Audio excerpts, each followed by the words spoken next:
Umaga. Ano nga ba ang naging sitwasyon ng ating mga sundalo ng makubkob ng puwersa ng Al-Nusra Group na rebelding Syrians ang position 68 and 69 at ano nga ba ang kanilang nararamdaman sa naging mainit na pagtanggap sa kanilang pagbabalik dito sa ating bansa? Yan po ang inilahad sa atin ni Colonel Ezra James Enriquez, ang dating pinuno po ng Philippine contingent sa Golan Heights. Kaya panuorin po natin ang ating naging panayam.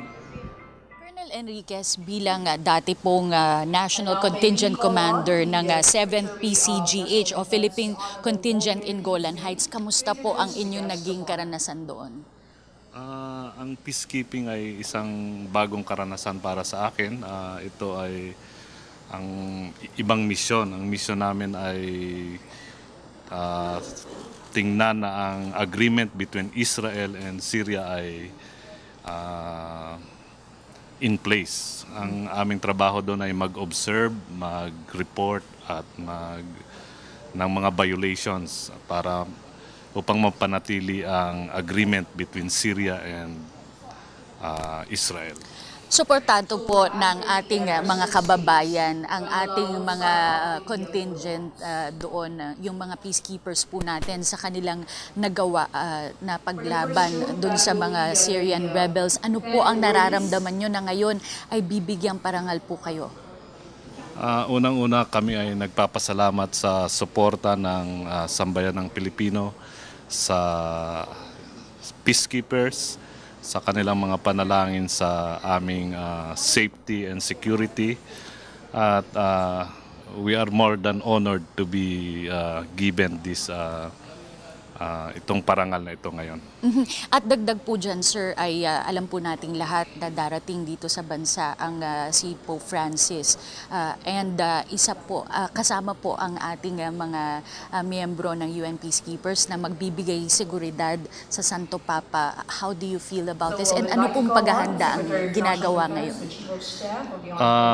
As announced by ating ng Chief of Staff Armed Forces of the Philippines, ang 7th PCGH at ang 8th PCGH ay magiging bahagi ng security force sa pag-visit ni Pope sa January.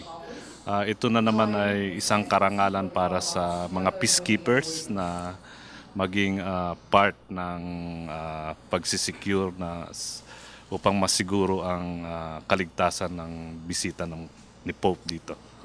Colonel Enriquez, ano pong nagganap itong pagkubkob sa ating mga miyembro ng 7th PCGH ay nag-resign po kayo sa inyong pwesto? Pakipaliwanag po ang dahilan at ano po ang nangyari doon? Ang aking pag-resign ay sa kadahilan ng hindi kami nagkasundo sa pamamaraan ng pagresolba ng hostage taking at pagkubkob ng position 68 and 69. Ito ay pagbibigay daan para sa force commander na pumili ng gusto niyang ilagay sapagkat sa dahilang hindi ko nasunod ang kanyang utos ay binibigyan ko siya ng daan na magkaroon ng bagong Chief of Staff. And bilang huling katanungan po, Colonel Enriquez, ano po ang mensahe nyo sa ating mga mamamayan at maging dun sa iba pang ating mga sundalo at iba pang mga peacekeepers na nakadestino po sa iba't ibang lugar? Unang-una ay muling akong nagpapasalamat sa ating mga kababayan sa suporta nyo sa mga peacekeepers sa 7 PCGH. Malaki ang nagawa ng inyong panalangin. Ganon rin po na tayo ay dapat magpatuloy sa mga peacekeeping missions ng UN.